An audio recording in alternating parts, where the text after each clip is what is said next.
పశ్చిమ బెంగాల్లో మొట్టమొదటిసారి భారతీయ జనతా పార్టీ అధికారంలోకి వచ్చిన తర్వాత చికెన్ స్నెక్పై కాన్సన్ట్రేట్ చేసింది. అంటే అంతర్జాతీయ భద్రతల దృష్ట్యా ఈ 22 కిలోమీటర్ల పరిధి ఉన్నటువంటి ఈ సిలిగురి క్యారిడార్ చాలా ఇంపార్టెంట్ అనమాట. చాలా ఒక బలమైనటువంటి ప్రాంతం అనాలి, అట్ ది సేమ్ టైం సున్నితమైనటువంటి ప్రాంతం అని చెప్పాలి. సో ఇట్లాంటి నేపథ్యంలో సిలిగురి క్యారిడార్ దీన్నే చికెన్ స్నెక్ అంటూ ఉంటారు. ఇది ఆల్మోస్ట్ దీనికి 120 ఎకరాల భూమిని కేంద్ర ప్రభుత్వానికి బదలాయించాలని చాలా సందర్భాల్లో చాలా సంవత్సరాల నుంచి దీదీ ప్రభుత్వంలో ఎన్ని డిమాండ్ చేసినా కానీ అక్కడ రైతులు ఒప్పుకోవట్లేదు, రైతుల నుంచి తిరుగుబాటు వస్తోందని చెప్పేసి టీఎంసీ అధికారంలో ఉన్నటువంటి సమయంలో ఆ రోజు భూములు ఇవ్వలేదు. అయితే ఇప్పుడు భారతీయ జనతా పార్టీ అధికారంలోకి వచ్చిన తర్వాత సుమారు 120 ఎకరాల భూమిని కేంద్ర ప్రభుత్వానికి బదలాయించడానికి పశ్చిమ బెంగాల్ ప్రభుత్వం తీసుకున్నటువంటి నిర్ణయం చాలా సంచలనాత్మకంగా ఉంది. ఎందుకు అనంటే ఈశాన్యంలో ఉన్నటువంటి రాష్ట్రాలను కలిపేటువంటి ఒకటే ఒక కారిడార్ సిలిగురి కారిడార్. అటు అస్సాం కానీ, అరుణాచల్ ప్రదేశ్ కానీ, మణిపూర్ కానీ, మేఘాలయ, మిజోరాంతో పాటు నాగాల్యాండ్, త్రిపుర, సిక్కింలు. సో వీటన్నింటినీ అనుసంధానించేటువంటి ఏకైక 22 కిలోమీటర్ల మార్గం ఏదైతే ఉందో అది సిలిగురి కారిడార్. సో ఇది ఒక కోడి మెడ ఆకారంలో ఉంటుంది కాబట్టి మేధావులంతా దీన్ని చికెన్ స్నెక్ అన్నారు. దీనిపైన శత్రు దేశాలు, పక్క దేశాలు ఎప్పుడూ కాన్సన్ట్రేట్ చేస్తూ ఉంటాయి. సో ఏమాత్రం వీటిని ఆక్యుపై చేసినా కానీ, ఏమాత్రం వీటిని ఆక్రమించినా కానీ ఖచ్చితంగా మిగతా 5 నుంచి 10 కోట్ల మంది భారతీయులకు ఎఫెక్ట్ పడేటువంటి అంశం ఉంటుంది. సో ఇంతకాలం పశ్చిమ బెంగాల్లోకి ఎంట్రీ కోసం బయట దేశం నుంచి అంటే బంగ్లాదేశ్ నుంచి చొరబాటుదారులు పశ్చిమ బెంగాల్కి వస్తున్నారు. వాళ్ళు ఇక్కడ స్థానికంగా స్థిరపడుతున్నారు. వాళ్ళకు టీఎంసీ ప్రభుత్వం అవకాశాలు ఇస్తుంది, వాళ్ళకు ఆధార్ కార్డులు ఇస్తుంది, వాళ్ళకు ఓటర్ ఐడీలు ఇస్తుంది. వాళ్ళ ఓట్లతోటే ప్రభుత్వాలు గెలుస్తున్నాయి టీఎంసీ అనేది భారతీయ జనతా పార్టీ చాలా రోజుల నుంచి విమర్శించినటువంటి మాట. సర్ప్రక్షాళనతో ఆ ఓట్లను తీసేసి ఆ తర్వాత ఇప్పుడు ఏకంగా సిలిగురి కారిడార్కి ఆ బార్డర్కి ఫెన్సింగ్ వేయడానికి ప్రభుత్వం నిర్ణయం తీసుకుంది. బీఎస్ఎఫ్కి ల్యాండ్ని అకామిడేట్ చేసింది. ఇక తొందరలోనే ఫెన్సింగ్ పడబోతోంది. 120 ఎకరాల భూమిని కూడా సేకరించి బీఎస్ఎఫ్కు హ్యాండ్ ఓవర్ చేయబోతోంది. సో దీని ప్రయారిటీ ఏంటి, ఎందుకు ఈ చికెన్ స్నెక్ కీలకం అని చెప్పాలి, ఎందుకు ఇది దేశ భద్రతకు, అంతర్జాతీయ భద్రతల దృష్ట్యా ఎందుకు ఇది చాలా సున్నితంగా మారింది, ఈ అంశాలన్నీ కూడా మాట్లాడదాం.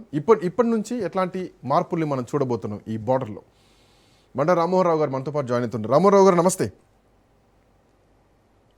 నమస్తే. రాష్ట్ర సరిహద్దులు కాదు, అంతర్జాతీయ దేశ సరిహద్దులే ఉన్నాయి. అటు నేపాల్ ఉంది, ఇటు చైనా చుంబి వ్యాలీ ఉంది, అటు బంగ్లాదేశ్ ఉంది. సో ఇట్లాంటి ఒక సున్నితమైనటువంటి ప్రాంతమే బంగ్లాదేశ్లో ఈ సిలిగురి కారిడార్. సో ఈరోజు ఫెన్సింగ్ పడబోతోంది. చాలా కాలం నుంచి భూమిని బదలాయించాలని చెప్పేసి కేంద్ర ప్రభుత్వం కోరినా కానీ ఆ రోజు టీఎంసీ ప్రభుత్వం ఎట్టి పరిస్థితులు ఇవ్వలేదు. రైతుల నుంచి వ్యతిరేకత వస్తుందన్నటువంటి ఒక కారణం చూపించి దేశ భద్రతను పనంగా పెట్టిందా దీది. సో ఈరోజు దేశ భద్రతకు భంగం వాటిల్లకుండా ప్రభుత్వం ఒక చర్యలు తీసుకుందా. సువేంద్ర అధికారంలోకి వచ్చిన తర్వాత ఒక భారీ పెనుమార్పును మనం చూడబోతున్నామా ఈ ఫెన్సింగ్ విషయంలో, ఎట్లా చూడొచ్చు సార్? శ్రీకాంత్, మీకు అట్లాగే రాజు న్యూస్ ప్రేక్షకులకు నమస్కారం. నమస్తే అండి. దేర్ హై మగర్ అందేర్ నహి అనడానికి మంచి మాట ఇది. ఎందుకంటే ఆలస్యమైంది కానీ చీకటి కానీ పాయింట్ ఒక్క దీదీని మాత్రమే అనడానికి వీల్లేదు. అంత ఇది 15 ఏళ్ళు, అంతకుముందు కమ్యూనిస్టు 35 ఏళ్ళు, అంతకుముందు 25 ఏళ్ళు, కాంగ్రెస్ మొత్తం కలిసి 78 ఏళ్ళు మొత్తం పశ్చిమ బెంగాల్ రాష్ట్రాన్ని నాశనం చేసి పెట్టారు. ఈ మాట అంటున్నాను. దాంతోపాటు మన బంగ్లాదేశ్ మన మధ్యన బార్డర్లో ఒకసారి చూసుకుంటే సిలిగురి ప్రాంతం ఎంత సున్నితమైంది. దాంతో పాటు ఈ మొత్తం ఈశాన్య భారతదేశానికి మనకి ఎంత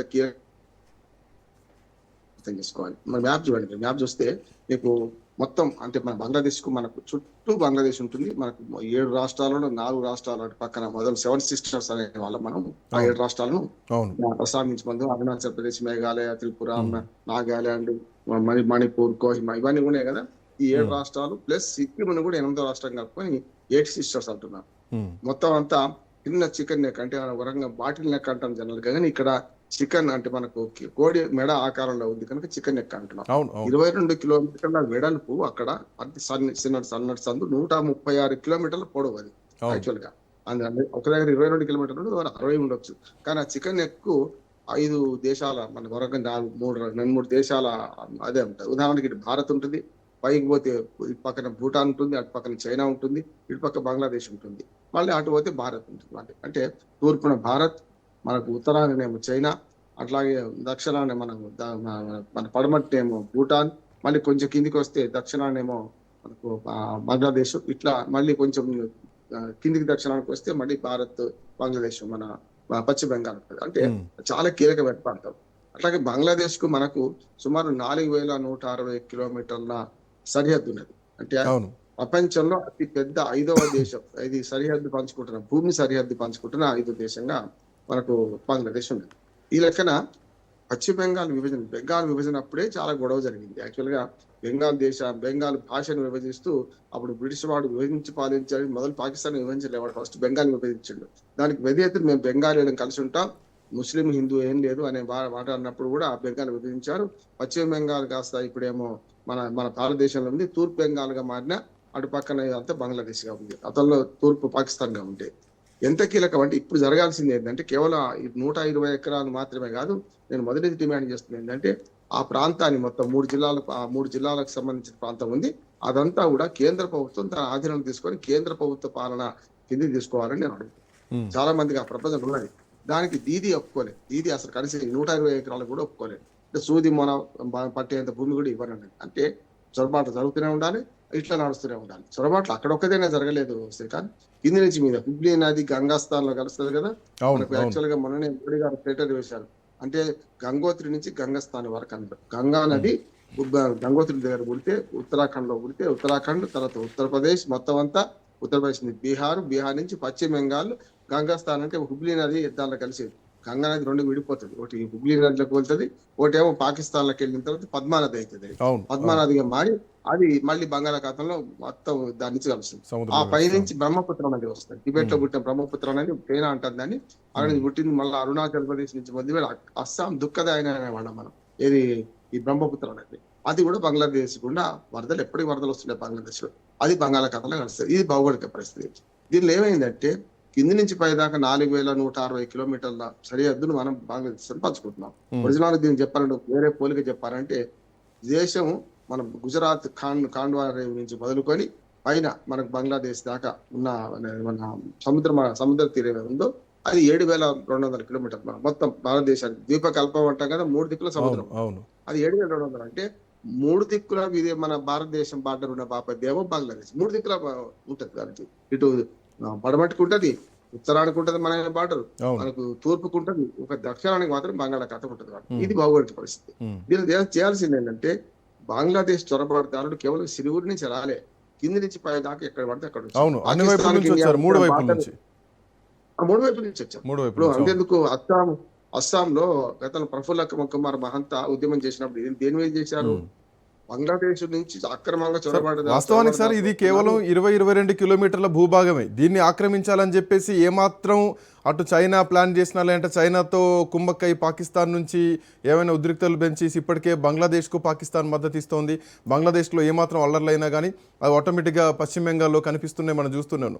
ఏమాత్రం ఆక్యుపై చేయాలన్నా కానీ ఆల్మోస్ట్ ఒక 5 నుంచి 10 కోట్ల మంది భారతీయులకు ఎఫెక్ట్ పడేటువంటి అవకాశం లేదా? ఈ క్యారిడార్ మొత్తం కూడా ఎఫెక్ట్ అయ్యేటువంటి అవకాశం లేవా? చాలా ప్రమాదకరమైన విషయం కదా. ఖచ్చితంగా అది పైకున చూసుకుంటే 22 కిలోమీటర్లు అనేది చికెన్ నెక్ లో దగ్గర ఉన్న భాగం, మొత్తం కలిస్తే 131 కిలోమీటర్లు. అంటే ఇట్లా మూల తిరిగింది మన హర్మోజ్ జల సంధి లాగా ఉంటది. ఇటు పక్క చూసుకుంటే హర్మోజ్ జల సంధి లాగా ఉంటది. చికెన్ నెక్ ఎందుకన్నామంటే ఈ మొత్తం పశ్చిమ బెంగాల్ పట్టణం చూడండి, రాష్ట్ర పట్టణం, అది కోడి మేడ ఇట్లా వంకట వెట్టి ఉన్నట్టే ఉంటది. మొత్తం పశ్చిమ బెంగాల్ రాష్ట్ర పట్టణం ఎట్లుంది, అది పశ్చిమ బెంగాల్ రాష్ట్రానికి చెందిన సమస్య. అస్సాం చెందిన ఏం కాకపోతుండే, అస్సాం వాళ్ళు ఎన్నడో ఇచ్చేవాళ్ళు. కనుక ఈ చికెన్ నెక్లో ఇంకొక సమస్య ఏంటంటే 3 దేశాలు ఉన్నాయి కదా, ఇటు పక్కన భూటాన్, ఆ పైన చైనా, కింద బంగ్లాదేశ్, మధ్యన మన ఒకవేళ చైనా కుట్రలు చేయదలుచుకుంటే చైనా ఇదివరకు చేసింది, ఇప్పుడు కూడా చేస్తున్నది. అరుణాచల్ ప్రదేశ్ లో చాలా మన గ్రామాల పేర్లు మార్చేసి వాళ్ళు వాళ్ళ సొంత పేరు పెట్టుకుంటారు, చైనా పేరు పెట్టుకుంటారు. మళ్ళీ ఆ బోర్డు చూకేసి మనం చేస్తున్నాం. అందుకని చైనాతో బార్డర్ సమస్య ఇటు పక్కన హిమాలయాల్లో ఉంది, గల్వాన్ లోయల గతంలో జరిగిన కూడా చూసాం కదా, ఇటు పక్క అరుణాచల్ ప్రదేశ్ ఉంది. వాళ్ళు కనుక చైనా వాళ్ళు బంగ్లాదేశ్ తో కలుస్తున్నారు, అదే కుట్ర జరుగుతుంది. కలిస్తే ఆ చికెన్ నెక్కును కనుక స్వాధీనం చేసుకుంటే మనకు ఆ 8 రాష్ట్రాలు ఇంక్లూడింగ్ సిక్కిం తో సహా మనం మొత్తం సంబంధాలు కోల్పోతాం. నెంబర్ 1 నష్టం. రెండోది ఏంటంటే దాని ద్వారా బంగ్లాదేశ్ ద్వారా బంగాళాఖాతంలో చైనా వాళ్ళు వచ్చిందంటే మన మొత్తం దేశ భద్రతకు బంగాళాఖాతంలో ముప్పు కలుగుతుంది. అందుకని చైనా 2 ప్రయత్నాలు చేస్తుంది. ఒకటేమో ఈ చికెన్ నెక్ ను స్వాధీనం చేసుకొని బంగ్లాదేశ్ ద్వారా బంగాళాఖాతంలో వాళ్ళకి సముద్రం లేదు కదా కిందికి వస్తే చైనా వాళ్ళకు అది చేయడం. రెండోది ఏంటంటే సిపిఎక్ రహదారి ద్వారా అంటే ఆఫ్ఘనిస్తాన్ మళ్ళీ అక్కడ సేమ్ అదే పరిస్థితి మనకు మన పిఓకేలు ఆఫ్ఘనిస్తాన్ భూభాగం యాక్చువల్ గా మనకు మన పటం ప్రకారం మన భారతదేశ పటం ప్రకారం అయితే ఆఫ్ఘనిస్తాన్ తో డైరెక్ట్ గా మనకు సరిహద్దు పంచుకుంటుంది. కానీ పాక్ ఆక్రమిత కాశ్మీర్ ఉంది కదా, దానివల్ల మనకు భౌతికంగా అక్కడ లేదు. దాని ద్వారా సిపిఎక్ రహదారి ద్వారా ఆఫ్ఘనిస్తాన్ పాకిస్తాన్ ఆక్యుపైడ్ కాశ్మీర్ నుంచి మొదలుకొని కింది దాకా వేసి అరేబియా మహాసముద్రంలో చైనా ఆక్రమించుకునే ప్రయత్నం చేస్తుంది. అంటే అరేబియా మహాసముద్రంలో కావాలి దానికి, ఇటు హిందూ మహాసముద్రం, ఇటు పక్కన బంగాళాఖాతంలో కావాలి. ఈ కుట్రను కఠినం చేయడానికి చైనా కనుక ఏమాంతరం చేసినా నష్టమే. బంగ్లాదేశ్ చొరబాటుదారులు ఇవాళ కొత్త కాదు. అందుకని చెప్పాను, గతంలో అస్సాంలో ప్రఫుల్ల కుమార్ మహంతా ఒక బుద్ధిమన్ లేవ దిశ ఏది ఈ అక్రమ వలసలకు చొరబాటుదారులకు వ్యతిరేకంగా ఆయన స్టూడెంట్ పార్టీ పెట్టి ఒకసారి గెలిచారు. 5 ఏళ్ళు ప్రభుత్వంలో ఉన్నారు ఆయన. ఇప్పటికీ మొత్తం ఈశాన్య భారతదేశం అన్ని రాష్ట్రాల కంటే ఎక్కువ మంది మన పశ్చిమ బెంగాల్ ద్వారా ఎందుకు వస్తున్నారు మన దేశంలోకి రోహింగ్యాలు కానీ వీళ్ళంటే, రోహింగ్యాలు ఎక్కడ బంగ్లాదేశ్ లో పుట్టలే. రోహింగ్యాలు అందరూ బర్మా దేశం. అటు పక్కన మనకి 8 రాష్ట్రాలకు, అటు పక్కన మిగతా 3 రాష్ట్రాలకు బర్మా సరిహద్దుగా ఉంది. అంటే బర్మా అంటే ఇప్పుడు మయన్మార్ సరిహద్దుగా ఉంది. వాళ్ళు డైరెక్ట్ గా బర్మా నుంచి రాలేరు కనుక మన దేశంలోకి వాళ్ళు ఏం చేస్తున్నారు, బంగ్లాదేశ్ లో చొరబడి మొదలు బంగ్లాదేశ్ నుంచి పశ్చిమ బెంగాల్ ద్వారా మనకు వస్తున్నారు. హుబ్లీ నది దాని నుంచి కొట్టుకొని బయటకు వచ్చేస్తుంది. దీనివల్ల ఏమైతుందంటే చైనా కూడా అట్లనే వస్తుంది కదా సార్, చైనా కూడా అట్లనే వస్తుంది కదా. మన చుంబి వ్యాలీ నుంచి ఇప్పటికే సైనిక స్థావరాలను పెంచుకుంటూ వస్తుంది, అటు భూటాన్ నుంచి కూడా గ్రామాలను పెంచుకుంటూ వస్తుంది, మన వైపు కూడా గ్రామాల పేర్లను కూడా మారుస్తూ వస్తుంది. సో ఇది కూడా ప్రమాదకరమైనటువంటి విషయమే. సో ఇప్పుడు మనం ఫెన్సింగ్ వేస్తున్నటువంటి క్రమంలో వాటన్నిటిని అరికొట్టొచ్చా? కాదు అది చాలా పెద్దది. అరుణాచల్ ప్రదేశ్ పైకి ఉంటుంది, తూర్పున ఉంటుంది పూర్తిగా పైన. అట్లానే భూటాన్ ఒకటి పక్కన ఉంది. కానీ భూటాన్ కు మనకు అస్సాం రాష్ట్రానికి మధ్య పశ్చిమ బెంగాల్లో ఉన్న సిలిగురి ప్రాంతం ఉందో దాన్ని డైరెక్ట్ గా చైనా బార్డర్ ఉంది దానికి డైరెక్ట్ గా. అంటే చైనా టిబెట్ అన్నట్టు. సో భూటాన్ టు పశ్చిమ బెంగాల్ వైపు వస్తుంది. భూటాన్ లేకపోతే టిబెట్ నుంచి, అంటే టిబెట్ అంటలేమని దాన్ని చైనా భాగంగా పరిగణిస్తున్నాం కనుక చైనానే కదా. దాని నుంచి ఇప్పుడు డైరెక్ట్ గా 22 కిలోమీటర్ల తేడాలో బంగ్లాదేశ్ ప్రవేశించవచ్చు. వాళ్ళు చైనా నుంచి మనకు ఆక్రమణలు లేవు. చైనా నుంచి కేవలం థ్రెట్స్ ఉన్నాయి. చైనా నుంచి ప్రజలు ఎవరు రారు, టిబెట్ నుంచి మన ప్రజలు ఎవరు రారు. కానీ బంగ్లాదేశ్ వాళ్ళు ఏం చేస్తున్నారంటే అటుపక్క మనకు ఈశాన్య భారతదేశంలో ఓరు, తూర్పుకు అంటే మనకు తూర్పుకు ఓరు, పశ్చిమానికి వస్తున్నారు. దానిలో ఏంటంటే పశ్చిమ బెంగాల్ నుంచి వస్తారు. దానివల్ల ఏమవుతుంది, తూర్పుకు పోతే మళ్ళీ సిలిగురి కారిడార్ దాటాల్సిందే కదా, చికెన్ నెక్ దాటాల్సిందే కదా. కనుక వాళ్ళు డైరెక్ట్ గా వచ్చే ఒక రాజమార్గం ఉండగా అటెందుకు పోతారు వాళ్ళు. కనుక దీది చేసిన పని ఏంటంటే గతంలో కమ్యూనిస్టులు కానీ దీది కానీ ముస్లిం అంటే మనకు ఇస్లామిక్ తీవ్రవాదులను మొదలుకొని అనేక మంది ముస్లింలు లోపలికి వస్తే వాళ్ళకి ఆధార్ కార్డు ఇచ్చింది, రేషన్ కార్డు ఇచ్చింది, వాళ్ళని ఓటర్లకు మార్చుకొని ఓటు బ్యాంక్ రాజకీయం చేసి ఈజీ వే అయిపోయింది. అసలు ఒక డోర్ లేకుండా బంగ్లాదేశ్ నుంచి పశ్చిమ బెంగాల్ కు రావచ్చు పోవచ్చు. అదేదో గోరెటి వెంకన్న పాట ఉంటుంది, రావచ్చు పోవచ్చు రొయ్యలు అమ్ముకోవచ్చు అన్నట్టు అదే పద్ధతి మూపైంది బంగ్లాదేశ్ పశ్చిమ బెంగాల్. ఖచ్చితంగా పశ్చిమ బెంగాల్లో చాలా మంది బంగ్లాదేశ్. దానికి కారణం చెప్తాను. ఇప్పుడు పాకిస్తాన్ నుంచి వస్తే కొంచెం ముక్కులు వేరు, కానీ పాకిస్తాన్ వాళ్ళు ప్రజలు కూడా మనలాగానే ఉంటారు. నేపాల్ నుంచి వస్తే మనకు గుర్తుపడతారు ముక్కులు కదా. కానీ ఇక్కడ ఏమైందంటే భాష ఒకటే, ప్రాంతం ఒకటే, బెంగాలీలు కదా అంతగా భాష ఒకటే అదే మాట్లాడతారు. బెంగాలీలు అందరూ ఒకే తీరు ఉంటారు, ముస్లిం అయినా హిందూ అయినా ఒకే తీరు ఉంటారు. దాంతో ఏమైందంటే ఈ రెండు కలపడంతో మిగతా ఇప్పుడు నేపాల్ నుంచి మన ఇండియాకి వస్తే ఈజీ గుర్తుపట్టవచ్చు. పక్కనే మన పైన ఉంది, ఉత్తరాలు ఉంది. కానీ నేపాలీలు వేరుగా ఉంటారు, చైనీలు వేరుగా ఉంటారు. ముక్కులు బట్టి మన చైనీలు గుర్తుపట్టవచ్చు. కానీ బంగ్లాదేశ్ నుంచి వచ్చిన ఎవరైతే చొరబాడుతారో మనం గుర్తుపట్టలేము. వాళ్ళు ఏం చేస్తున్నారు, ఆ మధ్యన మన ముంబైలో ఒక హాలీవుడ్ స్టార్ మీద హత్య ప్రయత్నం జరిగితే ఎక్కడని తెలియదు, వాడికి బంగ్లాదేశ్ మూలాలని తెలియదు కదా. రోహింగ్యా బంగ్లాదేశ్ మూలేమని తెలియదు కదా. అంతేందుకు హైదరాబాద్ లో కూడా రోహింగ్యాలు బంగ్లాదేశ్ వాళ్ళు ఉన్నారు కదా. దానికి ఎందుకు అవుతుందంటే భాషపరంగా ఒకటే, ప్రాంతపరంగా ఒకటే, మన రూపురేఖలు ఒకటే ఉన్నాయి. దాని ద్వారా గుర్తుపట్టలేని వీళ్ళంతా చేశారు. అందుకని మనం 92 లక్షల ఓట్లు తీసేస్తే 26 లక్షల మంది మాత్రమే మళ్ళీ మనకు ఓటర్ లిస్ట్ లో చేసి మనం పెట్టుకున్నారు. మిగతా వాళ్ళు తెలుసుకోవాలి, పెట్టుకోవాలి, వాళ్ళు పంపించాల్సిందే అంటున్నారు. ఇక్కడికి వస్తాను. దీనిలో ఏంటంటే దీది ఏం చేసిందంటే అసలు భూమి ఎవరి ఆధీనంలో ఉంటుంది భారత రాజ్యాంగం ప్రకారం శ్రీకాంత్? 3 ఉంటాయి. ఒకటేమో మనకు కేంద్ర ప్రభుత్వ లిస్టు అంటే union government list, 2 state list, మూడోది మధ్యాహ్నం కాంకరెంట్ లిస్ట్ అంటాం. కానీ భూమి ఎవరిది అంటే రాష్ట్ర ప్రభుత్వం. ఇప్పటిదాకా సరిహద్దులకు కంచె వేయడానికి సరైన భూమి ఇవ్వని పరిస్థితి ఎందుకు వచ్చిందంటే ఆ 3 ప్రభుత్వాలు దేశభక్తి లేని ప్రభుత్వాలు, దేశాన్ని దోచుకునే ప్రభుత్వాలు ఉండడం వల్ల వచ్చిన పార్టీలు ఉండడం వల్ల వచ్చిన సమస్య. ఆమె కాంగ్రెస్ అదే చేసింది, వాళ్ళు ఫెన్సింగ్ చేయలేదు. తర్వాత కమ్యూనిస్టులు అదే చేసిండ్రు. ఓటు బ్యాంక్ రాజకీయాలు అక్కడి నుంచి వస్తే నష్టమైంది, మనకు జనాభా పెరుగుతుంది కదా. దాంతోపాటు ఇప్పుడు తృణమూల్ కాంగ్రెస్ అదే చేసింది. ఇప్పుడు ఏమైందంటే కొన్ని ప్రాంతాలలో ఇప్పుడు భూమి అడిగితే వీళ్ళు ఇవ్వలేదు. దీనికి ఒక్కదానికి కదా శ్రీకాంత్. అంతకుముందు సింగూరు మనకు కార్ల ఫ్యాక్టరీ, నానో కార్ల ఫ్యాక్టరీ పెడతాను టాటా వాళ్ళు అడిగితే సూది మోపెద్ద భూమి ఇవ్వని వెళ్ళగొట్టింది కదా.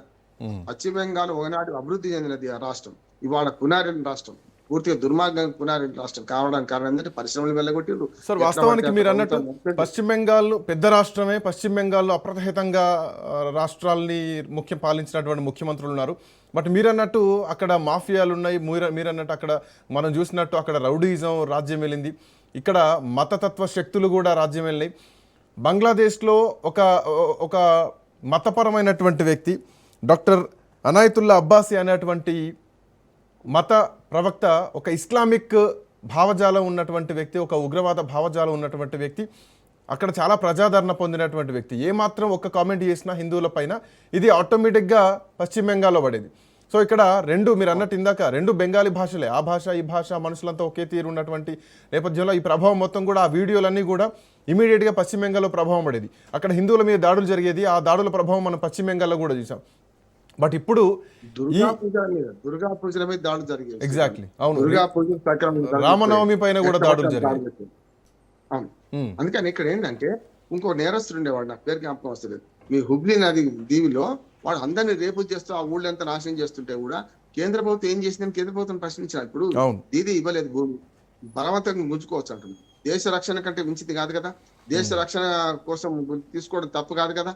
అందుకనే ప్రభుత్వం కూడా, బీజేపీ కూడా ఇప్పటిదాకా ఉదాసీన వైఖరి ఎందుకు ఏం చేసింది అంటే వాళ్ళు చేసే అక్రమం చేయనియండి, ఇంకా కునారిలు పోనీనే కదా. ఇప్పుడైనా సరే ప్రభుత్వం డబుల్ ఇంజన్ సర్కార్ వచ్చింది కదా, ఇప్పుడు చేయాల్సిన పని ఏంటంటే సరిహద్దుల్లో కేవలం ఇప్పుడు 4100 కిలోమీటర్ల సరిహద్దు ఉంటే 3000 కిలోమీటర్లకు మాత్రమే మామూలు ఫెన్సింగ్ ఉన్నది. దాన్ని పరిశీలించాలి. ఇక 900 కిలోమీటర్లకు ఎలాంటి ఫెన్సింగ్ లేదు. దీనిలో ఒక 2-3 ఉన్నాయి. మనకు గంగా నది అందులో ప్రవేశిస్తుంది, అది పద్మా నది అయితే అక్కడ పోయిన తర్వాత ఒక 5 ఉపనదులు కూడా మన భారతదేశం నుంచి బంగ్లాదేశ్ ప్రవేశిస్తాయి. అదొకటి కాకుండా బ్రహ్మపుత్ర అనేది పైనుంచి వస్తాయి, అరుణాచల్ ప్రదేశ్ దాటి అస్సాంలోకి వచ్చి అస్సాం నుంచి బంగ్లాదేశ్కి వస్తాయి. ఈ నదుల్లో ఫెన్సింగ్ చేయలేమని చేతులు ఎత్తేసింది ప్రభుత్వం.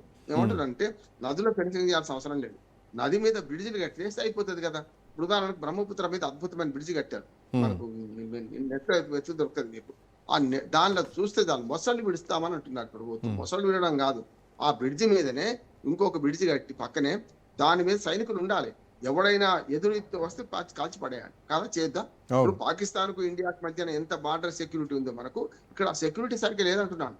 సెక్యూరిటీ ఉన్నా ఆ పరిస్థితులు తట్టుకోవడం కష్టం, ఎందుకంటే నదులు ఉన్నాయి కదా. ఇప్పుడు హిమాలయాల్లో మనం పహారా కాస్తున్నాం, కానీ ఇక్కడ ఎందుకు కాలేకపోతున్నాం? ఇక్కడ ప్రభుత్వమే ఇంటి దొంగ ప్రాణహాని అన్నట్టు ప్రభుత్వాలే వాళ్ళకి మద్దతు ఇచ్చినాయి కనుక వాళ్ళు రాగలిగింది అంటున్నాడు. లేకపోతే రాకపోయేది. ఇప్పుడు అంటే బీజేపీ మీద చాలా గురుతరమైన బాధ్యత ఏముందంటే, నెంబర్ 1 సరిహద్దుల నుంచి చొరబాటుదలను రానివ్వకపోవాలంటే ఫెన్సింగ్ పూర్తిగా పాకిస్తాన్ ఇండియా మధ్య ఎట్లా చేసిందో ఫెన్సింగ్ చేయాల్సిందే అంటున్నాను నేను. పాకిస్తాన్ ఇండియా మధ్య గుజరాత్ నుంచి జమ్మూ కాశ్మీర్ దాకా నేను బార్డర్ లో చాలా తిరిగాను. వాగా బార్డర్ కానీ 4-5 వాటిలలో మనకు రిట్రీట్స్ జరుగుతుంటాయి కదా, అప్పుడు పోయినవాడిని. కానీ బంగ్లాదేశ్ దిక్కు పోలేదు, కానీ బంగ్లాదేశ్ దిక్కు కూడా ఉన్నాయి మనకు, ఏ బార్డర్లలో అవి ఉన్నాయి. కానీ ఇప్పటికి కూడా మొన్నటి దాకా బంగ్లాదేశ్ ఎందుకు నమ్మినామంటే, ఇప్పుడు ఎందుకు నమ్మవద్దు, మొన్న దాకా ఎందుకు నమ్మినామంటే అది అపకారికి ఉపకారం చేయదు కదా అనుకున్నాము, ఉపకారికి అపకారం చేయదు కదా అనుకున్నాం. మనం ఏం చేసినామంటే అపకారికి ఉపకారం నెపమైన చేయువాడ నేర్పర సుమతి అని మనం పాకిస్తాన్ నుంచి స్వతంత్రం పొందటానికి మనమే సాయం చేసి ఇందిరాగాంధీ గారు హేమ సాయం చేసినాం కదా, వాడు ఉపకారికి అపకారం చేస్తున్నాడు. ఇప్పుడు చైనా పాలలో పడ్డది బంగ్లాదేశ్, దానివల్ల 2 నష్టాలు అంటున్నాం. నేను చెప్పేది సిలిగురి కారిడార్ నుంచి చైనా వాడుగా ఆక్రమించుకున్న 22 కిలోమీటర్ల వెడల్పు, అది పొడుగు కాదు, అది వెడల్పు కారిడార్ సొంతం చేసుకుంటే అది 136 కిలోమీటర్లు 130 కిలోమీటర్లు పొడుగు ఇట్లా పైకి ఉన్నది. దాన్ని ఆ మధ్యన మాత్రం అతి సన్నటి సందు 22 కిలోమీటర్లు మొత్తం భారతదేశానికి అటుపోయేది. హర్మోస్ కరెక్ట్ అట్లాగే ఉన్నది ఇట్లా పైకి. అయితే గతంలో లుకిస్ట్ అనే పి నరసింహరావు గారు మనకు ఈశాన్య భారతదేశానికి మంచి ఒక ప్రణాళిక రచించాడు. తర్వాత యాక్టిస్ట్ అని మోదీ గారు వచ్చినాక అప్పటిదాకా మధ్యాహ్నం పోయిన వాళ్ళందరూ ఏం మాట్లాడలేదు వాజ్పేయితో సహా. ఇప్పుడు యాక్టిస్ట్ అని మోడీ గారు అంటున్నారు. దీనిలో ఏంటంటే ఒకటే చేయాల్సింది, మనకు దీని నుంచి ఏదైతే 22 కిలోమీటర్ల వెడల్పుతో ఉన్న సిలిగురి నుంచే మొత్తం రవాణా సౌకర్యాలు, రైల్వే లైన్ వేయాల్సి వస్తుంది, రోడ్లు, ట్రంక్ రోడ్ వేయాల్సి వస్తుంది, ఇవన్నీ అక్కడి నుంచి వేయాల్సి వస్తుంది. కనుక అటుపక్క బంగ్లాదేశ్ తోని, ఇటుపక్క మన చైనాతోని, ఇటుపక్క భూటాన్ తోని ఈ 3 సరిహద్దులు పంచుకున్న ప్రాంతంలో చాలా సున్నితమైన ప్రాంతం. దానిలో 106 ఎకరాలు కాదు, ఇంకా ఎక్కువ, 120 ఎకరాలు కాదు, ఇంకా ఎక్కువ తీసుకొని అయినా సరే అది చేయాల్సింది. అన్నిటికంటే మనకు ముఖ్యమైన నేనేమంటున్నా అంటే, ఆ 3 జిల్లాల పరిధిలో ఉంటుంది అదంతా ప్రాంతం అంతా, ఇటుపక్క అటుపక్క 3 జిల్లాలు పశ్చిమ బెంగాల్. ఈ 3 జిల్లాలను కేంద్ర పాలిత ప్రాంతంగా చేయాలని ఆలోచన కేంద్ర ప్రభుత్వానికి ఉన్నది. ఇప్పుడు కేవలం 120 తీసుకున్నారు, కానీ ఖచ్చితంగా ఆ ప్రాంతాన్ని మొత్తం కేంద్ర పాలిత ప్రాంతంగా చేస్తే మంచిదని నా సో ఉద్దేశం. భవిష్యత్తులో ఆ కేంద్రపాలిత ప్రాంతం దిశగా అడుగులు పడేటువంటి అవకాశం ఉంది. ఎందుకంటే చాలా సున్నితమైన ప్రాంతం ఇది. ఒక రాష్ట్రానికి బాధ్యతలు ఇచ్చే బదులు దాని కేంద్రం చేతిలో ఉంటే కేంద్ర బలగాలు మోహరించి ఇక యుద్ధానికి సిద్ధం అన్నటువంటి పరిస్థితి ఇక్కడ ఉంటుంది. ఎందుకంటే అటు చైనా పొంచి ఉంటుంది, ఇటు బంగ్లాదేశ్ పొంచి ఉంది కాబట్టి సో ఏమైనా జరగవచ్చు. ఇప్పటికే అంటే ఈ కంచె తర్వాత కూడా ఎట్లాంటి ఎఫెక్ట్స్ ఉండొచ్చు అన్నది కూడా ఒకటి చర్చించాలి. ఎందుకంటే బిఫోర్ గవర్నమెంట్ రాకముందే చాలా అల్లర్లు, చాలా దాడులు చూసాం.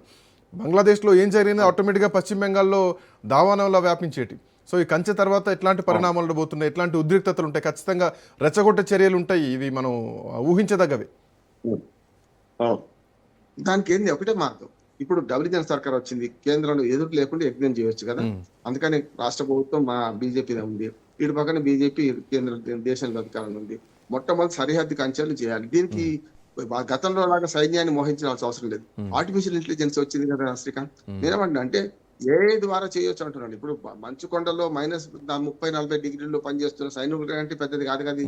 ఆర్టిఫిషియల్ ఇంటెలిజెన్స్ ద్వారా ఇవాళ మొత్తం సరిహద్దును మనం ఖచ్చితంగా రక్షించుకోవాలి. బంగ్లాదేశ్ మన 200 సరిహద్దును నిర్లక్ష్యం చేసిన దాని ద్వారా కోట్ల మంది, మన పశ్చిమ బెంగాల్కే 1 కోటి మంది పైగా ఇటువంటి చొరబడదారులు వచ్చారు అనే ఒక మాట ఉన్నది కనుక 1.5 మంది వచ్చారంటున్నారు కనుక సో ఇప్పటికీ వలసదారులు వెళ్ళిపోయారు అనుకోవచ్చా, ఇక వెళ్ళడానికి బాట పట్టారు అనుకోవచ్చా? ఎందుకంటే ఆ మధ్యలో ఎన్నికల తర్వాత వలసలు స్టార్ట్ అయ్యన్నటువంటి వీడియోలు కూడా మనం కొన్ని చూసినాం. పోయినాయి కానీ ఎన్ఆర్ఐ మరి మన ఎన్ఆర్సీ చేయాలి, నేషనల్ రిజిస్టర్ ఎక్కియాల్సిందే. అదే ఎన్ఆర్సీ చేస్తేనే కరెక్ట్ అంటున్నాడు. నేషనల్ రిజిస్టర్ ఫర్ సిటిజన్స్ అని ఎన్ఆర్సీ చేస్తేనే పోతాం. అందుకని ఇప్పుడు సర్వక ప్రక్రియ జరిగింది, తర్వాత ఇప్పుడు ఎన్ఆర్సీ ప్రక్రియ జరగాలి. అస్సాంలో ఆల్రెడీ జరిగింది కానీ అస్సాంలో ముందు పెట్టలేదు. ఈ సిలిగురి ప్రాంతం చికెన్ నెక్కును రక్షించుకోవడం మొట్టమొదటి కర్తవ్యం. తర్వాత ఆ 3 జిల్లాలను కేంద్రపాలిత ప్రాంతంగా మార్చడం, అది బీజేపీ ప్రభుత్వం రేపు ఉండకపోవచ్చు, కష్టంగా. అదే రేపు మళ్ళీ ఇంకో 5 ఏళ్ళ తర్వాత ఇంకోటి రావచ్చు. అందుకని శాశ్వతమైన పరిష్కారం చూపిస్తే బాగుంటుందని నా ఉద్దేశం. Thank you sir, thanks for joining. So Siliguri corridor అనేది చాలా సున్నితమైనటువంటి అంశం. ఎందుకంటే ఇది అటు చైనాను, ఇటు బంగ్లాదేశ్ను, ఇటు పశ్చిమ బెంగాల్, దక్షిణాన పశ్చిమ బెంగాల్ కలిపేటువంటి ప్రాంతం.